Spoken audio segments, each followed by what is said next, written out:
Pagi itu, Rangga sedang berada di halaman kampus.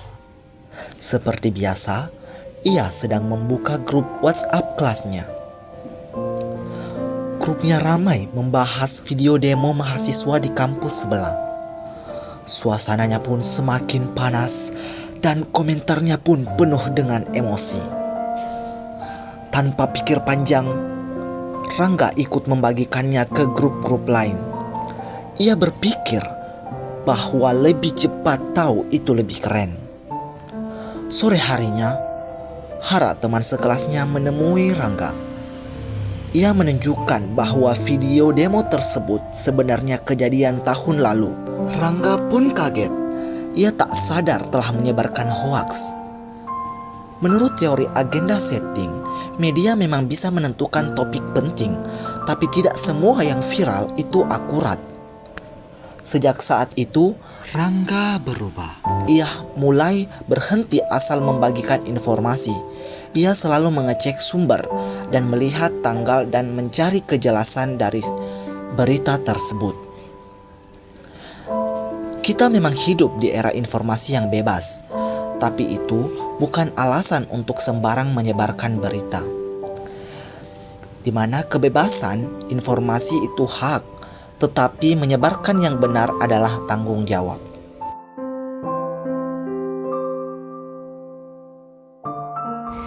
Hara sangat semangat ketika membaca info beasiswa luar negeri. Ia langsung share ke grup kelas. Beberapa temannya langsung daftar. Tapi siang harinya, seorang mahasiswa bernama Kifra menyadari ada yang janggal. Ternyata situs itu palsu, tak ada di website resmi Kemdikbud atau penyedia beasiswa resmi lainnya. Menurut teori uses and gratification, kita mencari informasi sesuai kebutuhan, tapi tanpa verifikasi kita bisa jadi korban, bahkan penyebar informasi palsu. Sejak itu, Har lebih hati-hati. Ia sadar niat baik belum tentu berdampak baik kalau tidak disertai kehati-hatian. Kita punya akses informasi yang luas, tapi kita juga harus tahu kapan harus berhenti dan mulai memeriksa.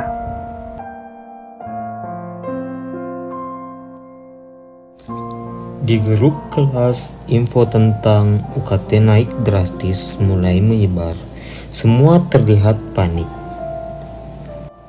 Kifra membaca semua pesan itu, tapi ia merasa ada yang aneh. Ia buka situs resmi kampus dan tidak menemukan pengumuman apapun. Namun, Kifra ragu untuk berbicara karena semua orang sudah percaya. Ia takut disalahkan. Inilah yang disebut dalam teori spiral of silence. Saat semua orang takut berbicara karena merasa pendapatnya berbeda dari mayoritas. Tapi pada akhirnya Kifra pun berani untuk klarifikasi. Dan benar saja info UKT naik itu tidak benar. Fosiana membantu untuk menyampaikan ke grup. Kritik dan klarifikasi bukan berarti sok tahu, tapi itu bagian dari tanggung jawab sebagai mahasiswa. Karena diam juga bisa berbahaya.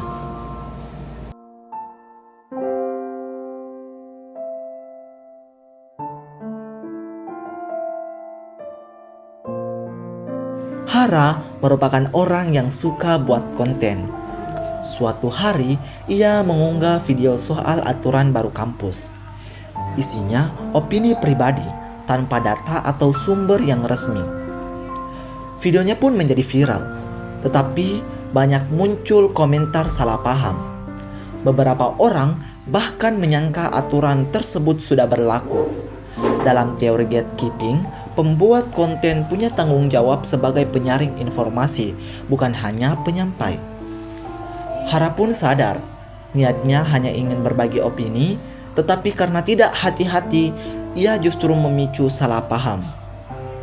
Akhirnya, Hara membuat video klarifikasi dengan data yang resmi, rujukan jurnal, dan keterangan yang lebih jelas. Bikin konten boleh, tapi pastikan kamu juga siap bertanggung jawab karena semua yang kamu sebarkan bisa memengaruhi banyak orang.